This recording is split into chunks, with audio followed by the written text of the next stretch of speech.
Ысык көл районунун Орто Өрүктү айылынын тургуну Канатбек Турдугойжоев дарбыз өстүрүүнү 4 жыл мурун чакан аянттан баштаган. Башында бул ишти кызыгуу үчүн баштаган дыйкан бара-бара тажрыйба топтоп, түшүмдүн сырларын өздөштүргөн. Быйыл айдоо аянтын 2 гектарга чейин кеңейткен, 1 гектарга дарбыз, 2 гектарга коон эгилген. Көчөттөр июнь айынын башында отургузулган. Учурда дарбыздар бышып, 10 чакты күндөн кийин түшүм жыйноо башталганы турат. Биздин сепкенибизге 4 жыл болду. Быйыл 4-жыл бирок. Башында аз-аздан эле сепкенбиз, бирок биринчи жылы жакшы болбой калган. Себеби ушул кезде уже мөндүр сабап салган, баарын жаратпай салган.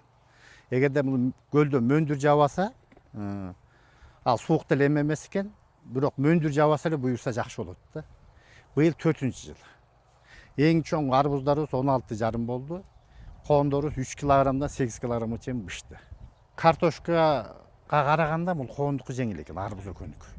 Бул башында биз теплицага себебиз. Анан 3 жалбырак, 4 жалбырак болгондо эле поляларга отургузабыз биз. Муну капельный кылабыз сөзсүз.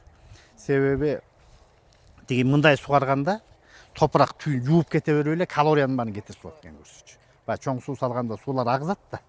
Түйүндө топурагын агызып кетпеш үчүн биз дайыма ошондой кылабыз да. Быйыл Кудайга шүгүр 4-жыл.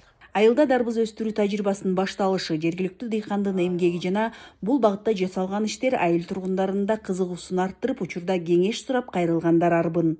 Көбүнчөсү эле мурун картошка менен алектеништи, эми азыр немеге талапка ылайык көбүнчөсү клубника, малина өтүп атат. Мына бул Нурмухамед деген инибиз 4 жылдан бери арбуз коон өстүрүп келатат. Ошо Ысык-Көл областы боюнча эң биринчилерден болуп сепкен.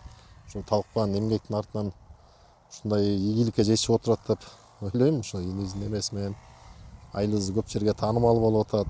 Дыйкандын айтымында дарбыз өстүрүүдө эң негизгиси аба ырайынын ыңгайлуу болушу. Мөндүр жаабай, табигый шарт жакшы болсо түшүм да сапаттуу болот.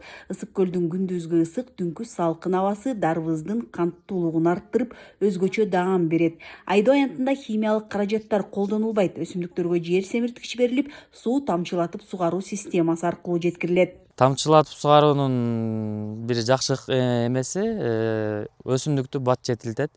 Нымдуулукту дайыма астында кармайт.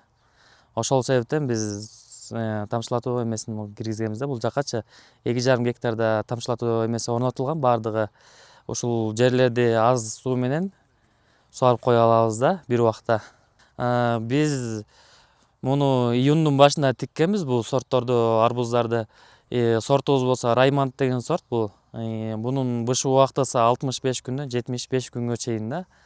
Ошондо бизде июндун башында тигилип аткан болсо, августтун бир 10-15 буюрса бышып калат бизде. Учурда дыйкандын үй бүлөсүнүн бардык мүчөлөрү талаада эмгектенип, түшүм жыйноо мезгилине даярданып жатышат. Ал эми быйылкы түшүмдү сатуу боюнча маселе жок. Туруктуу кардарлары өздөрү келип сатып алышат. Ысык-Көлдө дарбыз өспөйт деген түшүнүктүү жергиликтүү дыйкандар өз эмгеги менен жокко чыгарып, аны менен катар көпчүлүктүн кызыгуусун да арттырышууда. Айсел Тилек кызы, Айбек Жумашев, Ысык-Көл жаңылыктары үчүн Ысык-Көл районунан.